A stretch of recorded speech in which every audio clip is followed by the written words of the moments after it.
Evangelho de Lucas, capítulo 6. Lucas, capítulo 6. Vamos orar mais uma vez pela palavra, por esse tempo que o Senhor nos dá, privilégio que Ele nos dá de abrir a sua palavra.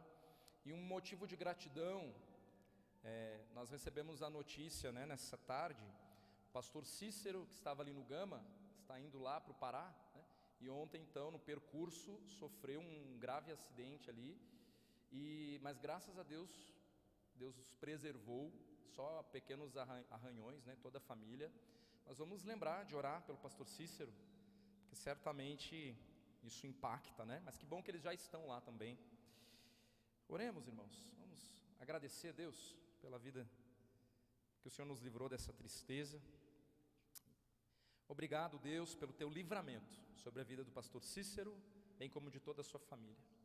Obrigado porque o Senhor deu destreza para ele ali e porque eles sofreram apenas arranhões. O Senhor é o Deus soberano que tem o cuidado das nossas vidas. O Senhor fortifica o teu filho, bem como a sua família ali no novo ministério, que o Senhor possa continuar, Deus, livrando-o de todo mal e usando na vida da tua igreja. E assim entregamos tudo nas tuas mãos e pedimos agora que o Senhor fale ao nosso coração por meio da tua palavra, que é viva e eficaz. Convém que tu cresça. A ti toda honra e glória, com perdão dos meus pecados aqui, eu oro agora, em nome de Jesus. Amém e amém. Lucas capítulo 6, e nós vamos ler apenas do verso 46 até o versículo 49. Diz assim, Lucas 6, versos 46 ao 49. Por que me chamais Senhor, Senhor, e não fazeis o que vos mando? Todo aquele que vem a mim e ouve as minhas palavras e as pratica, eu vos mostrarei a quem é semelhante. É semelhante a um homem que, edificando uma casa, cavou, abriu profunda vala e lançou o alicerce sobre a rocha.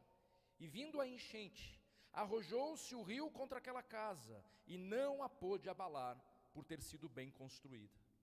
Mas o que ouve e não pratica, é semelhante a um homem que edificou uma casa sobre a terra sem alicerces, e arrojando-se o rio contra ela, logo desabou, e aconteceu que foi grande a ruína daquela casa. Um texto que as crianças conhecem muito bem. Canta uma música bem conhecida. E nós também. Como é que é a mesma música? Não construa sua casa na areia. Cadê as crianças? Cadê as crianças? Não construa sua casa. Eu sei que vocês conhecem. Irmãos, vocês já repararam que as tempestades, ela tem o poder de revelar ali a verdadeira força das coisas?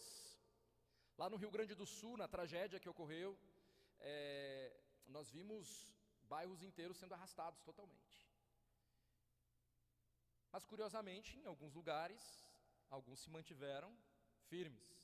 Uma boa estrutura, ou talvez a água não tenha sido tão forte, nós não sabemos, mas uma tempestade desse jeito revela se algo está bem construído ou não. Correndo o risco aqui de alegorizar, mas não vou alegorizar o texto, mas fazendo as aplicações, pensar nas últimas grandes tempestades que você enfrentou na vida pode ser pertinente, porque a gente pode fazer uma correspondência sobre onde temos estruturado a nossa vida à luz dessa parábola aqui que nos foi contada. O que foi? Foi uma crise financeira? Um problema de saúde? Um conflito familiar? Tempestades não perguntam se nós estamos prontos, elas simplesmente chegam. E quando chegam, o que elas encontram na nossa vida? Nós cantamos aqui há pouco, te louvarei, não importam as circunstâncias. Eu estava de costas, eu não vi quem cantou, quem levantou mão, quem deixou de levantar, mas fato é que cantar isso requer coragem, requer muita coragem. Louvar a Deus, não importando as circunstâncias. Quando as tempestades chegam, o que elas encontram na sua vida? Um alicerce firme ou uma construção frágil? E eu lembro agora da história dos 3 porquinhos, né? O lobo chega lá. Lembram, crianças? Quais são as crianças que já ouviram aqui a história dos 3 porquinhos? Levanta a mão. Pois então, o lobo chega e consegue derrubar, mas tem uma casa que eles não conseguem derrubar. Está bem construída. Um alicerce firme. Então hoje nós vamos refletir sobre onde nós estamos construindo as nossas vidas e o que isso significa diante do senhorio de Cristo Jesus. E aqui, em Mateus, também o texto correspondente, Mateus 7, né? Nós temos o Sermão do Monte ali em Mateus 7. E o Sermão do Monte é um dos mais belos sermões já expostos. Também pudera. O Senhor Jesus Cristo é quem está expondo esse sermão. Jesus pregou esse sermão para a multidão e para os apóstolos, e a mensagem dele certamente se aplica a nós, hoje também. Então aqui Lucas, depois, se você voltar aí os capítulos, depois dele revelar a autoridade de Cristo, Lucas, que está escrevendo aqui o Evangelho de Lucas, ele apresenta agora os ensinamentos de Jesus sobre a vida no reino, sobre a vida no reino. A vida daqueles que pertencem a Cristo, ela deve ser regida desde já pelos princípios do reino de Deus. E aí, que princípios são esses? Ou que tipo de vida tem que ser? Vidas marcadas por uma total dependência de Deus, por um amor sem hipocrisia, e por um viver em conformidade com os ensinamentos do Rei. Então Jesus deixa claro que pertencer ao reino é algo que será evidenciado por palavras e obras, em conformidade com os ensinamentos do Rei, que é Ele mesmo. Então nossas palavras e as nossas ações devem evidenciar um estilo de vida coerente com a fé que nós professamos. Mas essa coerência, ela não é determinada por nós mesmos ou por terceiros. A coerência, ou quem vai dizer se a sua vida é coerente, essa coerência que Deus requer dos seus filhos, ela tem a ver com o alinhamento das nossas vidas em relação aos ensinamentos do Rei. E isso faz toda a diferença. É Ele quem diz como as coisas devem ser. É Ele quem diz qual deve ser a tua postura diante das autoridades constituídas. É Ele quem diz qual deve ser o padrão para os nossos relacionamentos, sejam eles quais forem. E qual deve ser o padrão para gerir os teus negócios também. É Ele quem diz. É quando buscamos alinhar as nossas vidas, as nossas palavras e as nossas ações aos ensinamentos dele, que chegamos à conclusão se a nossa vida é coerente ou não. Ele é o Senhor, Ele é o Rei, é Ele quem diz. É Ele quem diz. E se teve uma coisa que o nosso Senhor fez, foi nos dar direção, ao apontar para Ele mesmo como o exemplo pelo qual nós devemos viver. Ele de fato fez isso. Nós cremos que Ele é o Senhor.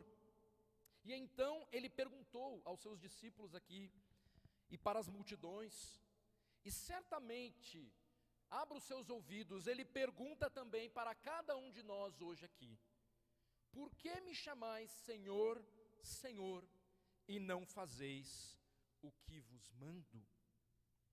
Como que foi esse ano, já que agora tudo remete a isso? E esse culto nos faz pensar, como que foi 2024? Como que você almeja que seja o teu 2025? Não fique esperando um toque de mágica quando o relógio bater a meia-noite. A mudança que se faz necessária não é no calendário, mas é em nossos corações. E a mudança que você almeja, ela tem a ver com Cristo Jesus. Você pode imaginar que tem a ver com resoluções pessoais, e já ter até feito uma lista, um planejamento para 2025 à luz dessas resoluções pessoais. Você pode imaginar que tudo isso se dará de acordo com o teu esforço para conquistar, mas qualquer resolução que você tenha feito, ou ainda fará de hoje para amanhã, que não considere a centralidade e o senhorio de Cristo sobre a tua vida, terá como resultado mais do mesmo, mais do mesmo. E a pergunta do Senhor, ela é muito simples: por que me chamais Senhor, e não fazeis o que vos mando? Diante dessa pergunta, e essa pergunta por si só, ela já não seria suficiente aqui para refletirmos sobre o que nós temos feito com as nossas vidas, ou sobre quem é o Senhor das nossas vidas. Só a pergunta que Jesus está fazendo aqui já não seria suficiente. Diante dessa pergunta, Jesus prossegue e ele nos apresenta dois estilos de vida aqui, que estão retratados na postura desses dois construtores que o texto nos revela. É importante ter em mente que Jesus, aqui, nessa passagem, ele não está apenas falando apenas com os ateus ou com as pessoas que o rejeitam, mas ele está falando também com aqueles que o chamam de Senhor. Ele está dizendo, então, em outras palavras, para todos aqueles que o chamam de Senhor, palavras não bastam, é preciso viver em submissão ao Rei. Palavras não bastam. E o primeiro homem aqui, o primeiro construtor, é um homem que, ao edificar a sua casa, uma casa, ele cavou, ele abriu uma profunda vala e ele lançou o alicerce ali sobre a rocha, versículo 48. E esse homem aqui representa aquele que vai até Jesus, ouve as suas palavras e as pratica. Ele está afirmado em terreno seguro, sobre a rocha. E a rocha aqui é o próprio Senhor Jesus Cristo, e é claro que se dá em relação aos ensinamentos dele. Então, é o firmamento dos ensinamentos do Rei, o exemplo vivo do próprio Cristo. Ou seja, aquele que firma os seus passos na palavra de Deus, recebe como recompensa a segurança que só Deus pode dar. Especialmente então nos momentos de adversidades, nos momentos de tempestades. O texto vai falar: e vindo a enchente, arrojou-se o rio contra aquela casa e não a pôde abalar, por ter sido bem construída.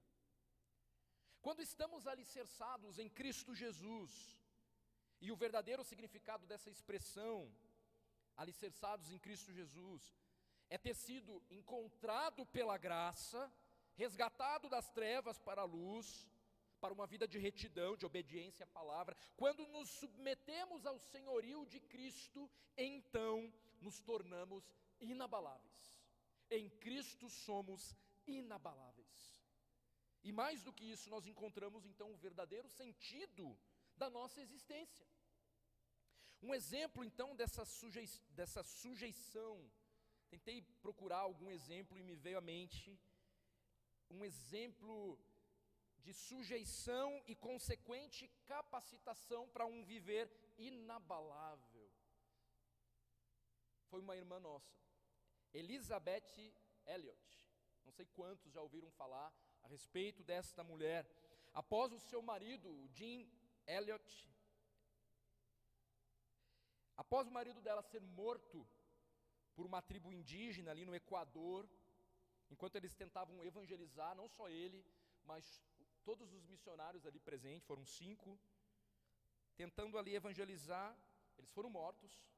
E essa mulher, a Elizabeth, ela escolheu perdoar e continuar o trabalho missionário ali naquela mesma tribo.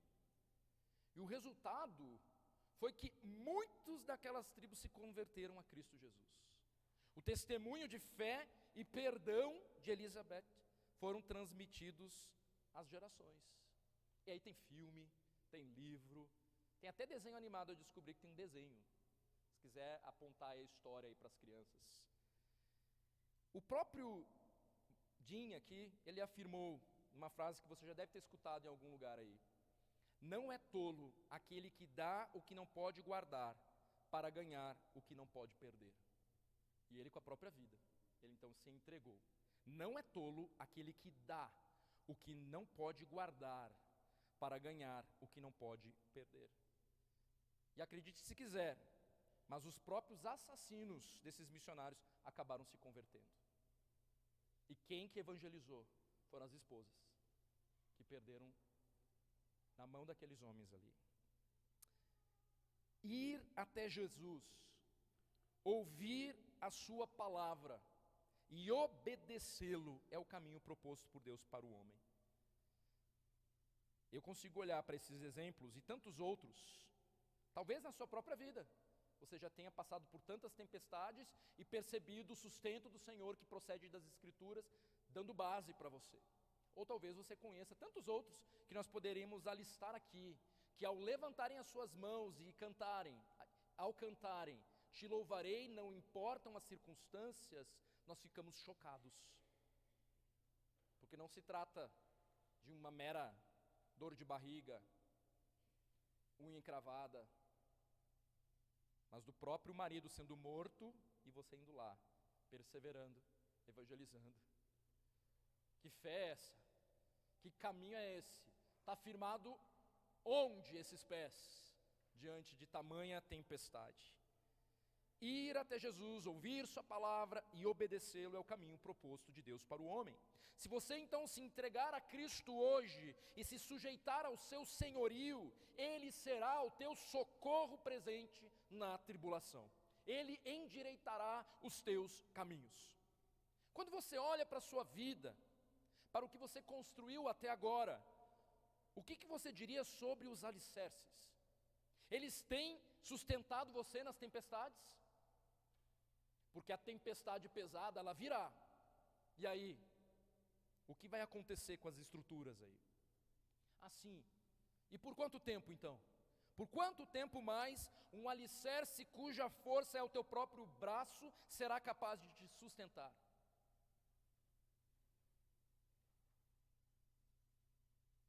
Cristo Jesus é o firme fundamento para uma vida de significado.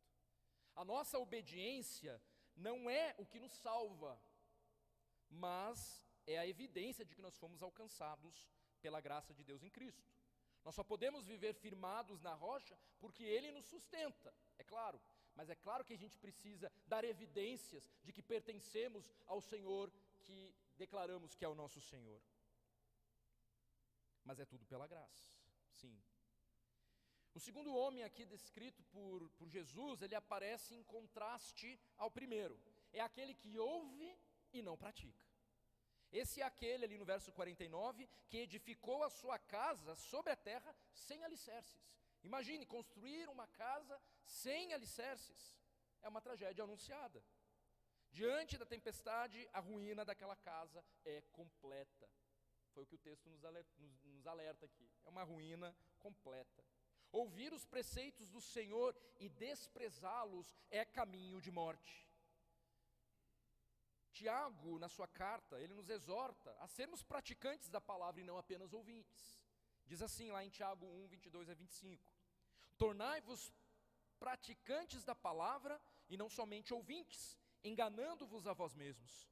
Porque se alguém é ouvinte da palavra e não praticante, assemelha-se ao homem que contempla no espelho o seu rosto natural, pois a si mesmo se contempla e se retira, e para logo se esquece de como era a sua aparência. Mas aquele que considera atentamente na lei perfeita, lei da liberdade, e nela persevera, não sendo ouvinte negligente, mas operoso praticante, esse será bem-aventurado no que realizar. E não adianta fugir. No tempo de Jesus, construir sobre a rocha exigia esforço. O solo ali superficial até poderia parecer suficiente, mas só quem cavava fundo alcançava a fundação firme. E da mesma forma, irmãos, viver na palavra de Deus exige dedicação e profundidade. Na prática, viver na palavra de Deus, então, não é uma questão de conveniência ou aparência, mas de compromisso genuíno na força do Espírito Santo. Então o Senhor nos convoca a refletir sobre o modo como nós vivemos em 2024 e sobre o modo como nós devemos viver. Saia da posição de ouvinte e torne-se praticante da palavra. E claro, em menor ou maior grau, todos nós aqui, nós precisamos aceitar esta palavra, porque temos ainda uma caminhada que vai até o último dia da nossa vida.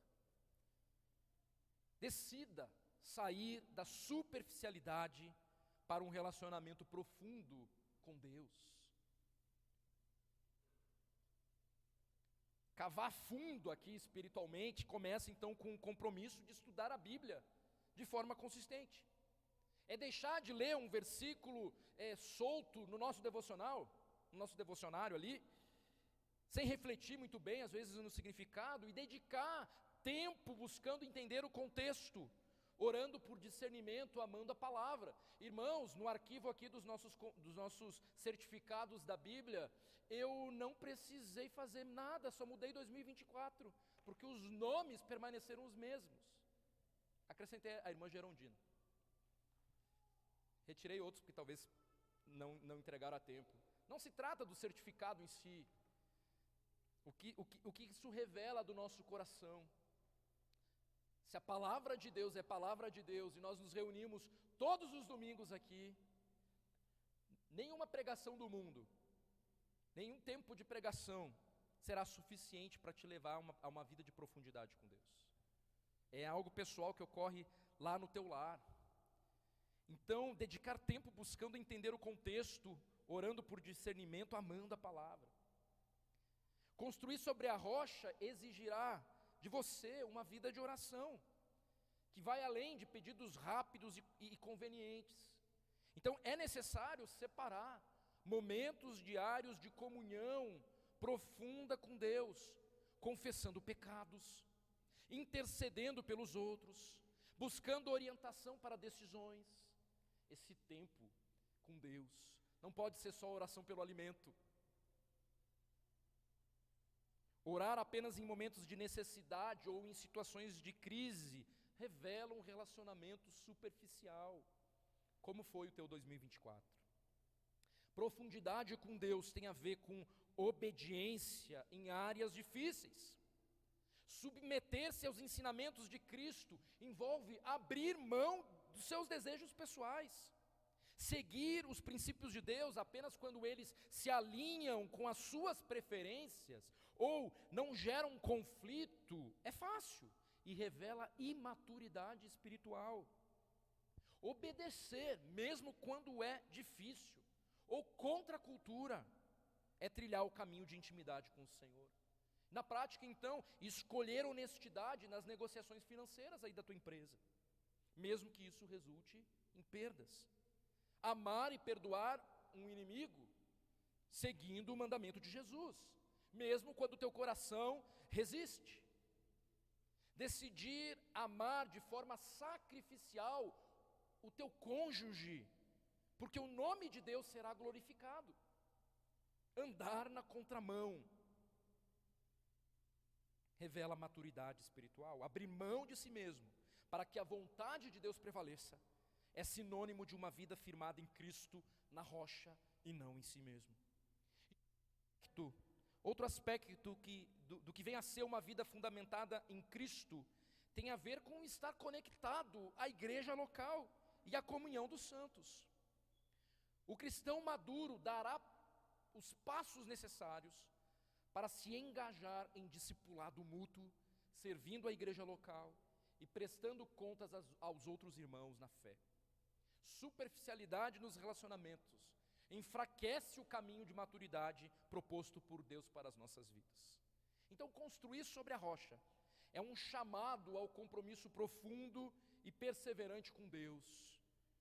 Assim como cavar na terra requer um esforço físico, viver uma vida fundamentada em Cristo exige dedicação espiritual constante. E no final, então, o fruto desse trabalho árduo é uma vida inabalável diante das tempestades e firmada na eternidade.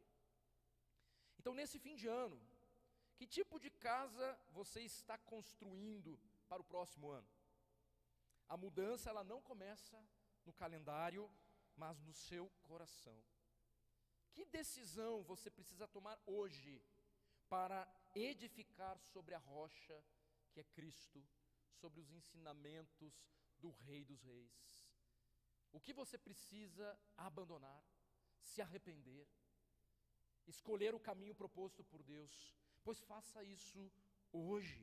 A decisão de edificar sobre a rocha não é, no entanto, um ato isolado, mas é uma resposta contínua à obra de Cristo por nós.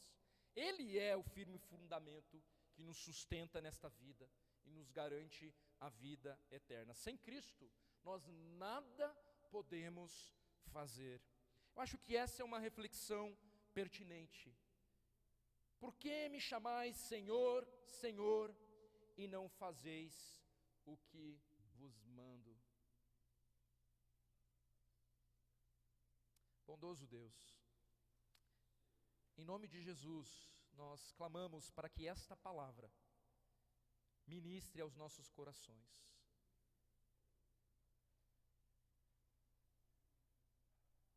Que o Senhor possa nos guiar por um caminho de coerência, por um caminho de total submissão ao Teu querer. A Tua palavra, ela é viva, ela é orientação para as nossas vidas. Perdoa, Deus, porque muitas vezes a deixamos de lado, em nome da nossa vontade, da nossa felicidade. Nós Te desagradamos, andamos conforme os padrões deste mundo, muitas vezes. Nos perdoe por isso, Senhor. Ó Deus, na Tua graça e na Tua misericórdia, nós clamamos pela Tua intervenção nas nossas vidas, porque se o Senhor não operar em nós, se o Senhor não abrir os nossos olhos, não nos convencer do pecado, não nos convencer da gravidade que é viver uma vida de superficialidade no nosso relacionamento contigo, ninguém mais poderá fazer. Permaneceríamos cegos. Ó Deus, abra os nossos olhos, endireita os nossos caminhos. Obrigado porque o Senhor nos dá a Tua palavra e um alerta como esse, para que possamos rever o modo como temos vivido, o caminho que temos trilhado, e nos voltarmos para Ti, na certeza de que o Senhor perdoa todo o coração quebrantado e contrito. Então, ó Senhor, que nesta noite, o Senhor trouxe cada um de nós aqui com um propósito específico, que o Senhor trabalhe como só o Senhor sabe trabalhar, no íntimo de cada um, convencendo do pecado e do juízo. E se há alguém aqui que ainda não Te conhece como Senhor e Salvador, Senhor e Salvador, que possa então se arrepender dos seus pecados e encontrar em Ti refúgio para suas almas. Se há alguém aqui que tem construído a sua vida com as suas próprias mãos e está cansado e sobrecarregado, que Teu Espírito Santo ministre ao coração desta pessoa, para que ela se arrependa e venha Te reconhecer, Jesus, como Senhor e Salvador, e possa então encontrar salvação em Ti, Senhor. Mas aqui esse texto fala de muitos que Te chamam de Senhor. Ó Deus, se há alguém aqui que tem vivenciado por anos a fio uma religiosidade que não tem nada a ver com uma vida de consagração a Ti, que o Senhor da mesma forma abra o entendimento e faça com que esta pessoa venha Te aceitar como Senhor e Salvador da sua vida de fato. Que o Senhor a conduza a uma entrega total, a uma entrega onde há um abandono da sua própria força e uma total confiança e descanso nos méritos de Cristo. Ó Deus, e aqueles que Te pertencem, que o Senhor, por meio do Teu Espírito Santo, possa continuar ministrando essa palavra ainda na noite de hoje, no dia de amanhã, e que possamos firmar os nossos pés nos Teus ensinamentos, Senhor Jesus, na tua palavra, abandonando todo o erro. Livra-nos, Pai, de adorarmos um Deus inventado por nós mesmos, mas que a tua palavra nos revele quem o Senhor é, esse Deus todo santo, todo justo, todo poderoso, digno da nossa total confiança. Então, Deus, Senhor, que possamos rever os nossos planos, os nossos intentos, à luz da tua palavra, temendo o teu nome.